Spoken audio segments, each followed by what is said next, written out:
High friends, welcome to my channel. आज माझ्याबरोबर आहे रेन लिली.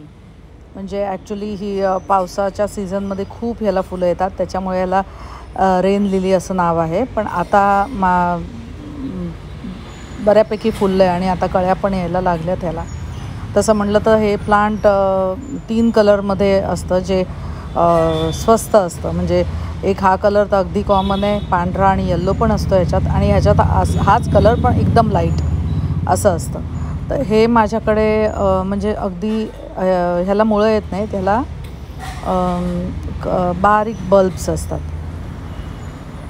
तसं म्हटलं तर हे फुलं जेव्हा नसतात तेव्हासुद्धा हे ग्रीन असं एकदम गवतासारखं दिसतं, त्याच्यामुळे छान दिसतं. याच्यातलं मी थोडे रानटी गवत आहे ते काढते आणि ह्याला कळी पण तुम्हाला दिसते.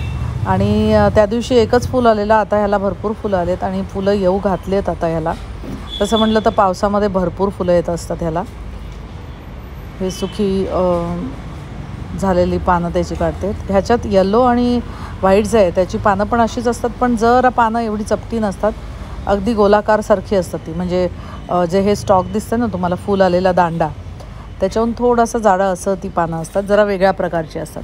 पण फूल जवळजवळ असंच असतं आणि एका स्टॉकला एकच फूल येतं. हे जे फूल दिसतं आहे तुम्हाला, हा जो दांडा दिसतो आहे, ते स्टॉकला त्या एकाला एकच येतं.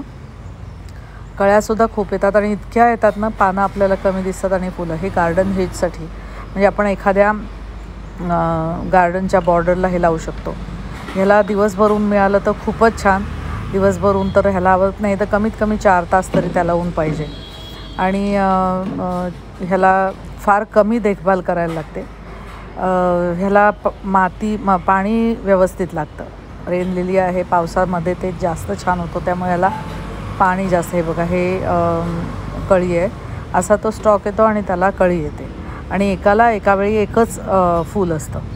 तर हे फूल साधारण 3 दिवससुद्धा राहतं. कधीकधी वातावरणाच्या ह्याच्यावर कधीकधी 4 दिवस राहतं, नाही तर 2 ते 3 दिवस हे फूल आरामात राहतं आणि छान दिसतं. संध्याकाळी थोडंसं असं मिटल्यासारखं होतं, परंतु हे फूल असं दिसायला खूप छान आहे. आणि येल्लो आणि व्हाईट कलरला येणारी फुलंसुद्धा, भरपूर फुलं येतात त्यालासुद्धा, आणि ह्यालाही खूप छान येतात. आणि दिसायला नाजूक फुलं आहे, डेलिकेट फूल आहे, दिसायला खूप सुरेख दिसतं. ह्याला सॉईल कशी घ्यायची, तर तसं म्हटलं तर सॉईल आपण पॉटमध्ये लावतो तेव्हा नेहमीच वेल सॉईल घ्यायची. बाकी जमिनीत हे खूप छान होतं. आणि फर्टिलायझर आपण लिक्विड फर्टिलायझर घातलं, घरातल्या जी फळं बिळं असतात त्यांच्या सालांचं पाणी आपण नंतर घातलं भिजवून, की त्याला ते सुद्धा खूप छान. नाही तर तुम्ही DAPचे पण 6-7 दाणे घालू शकता, म्हणजे त्याला जास्त फुलं यायला मदत होते. नाही तर वर्मी कंपोस्ट घालायचं. आणि हे लावायलासुद्धा खूप सोपं आहे. आपण हे काढायचं, साईडने रिमूव्ह करून घ्यायचं. त्याला छोटे छोटे बल्ब्स असतात. मागेसुद्धा मी एक व्हिडिओ टाकलेला आहे याचा पूर्ण, म्हणजे ते इतकं भरलं होतं माझं पॉट, त्याच्यामुळे ते मी काढलं आणि त्यातून मी 3-4 पॉट केले. लावतानासुद्धा मी तुम्हाला दाखवलं.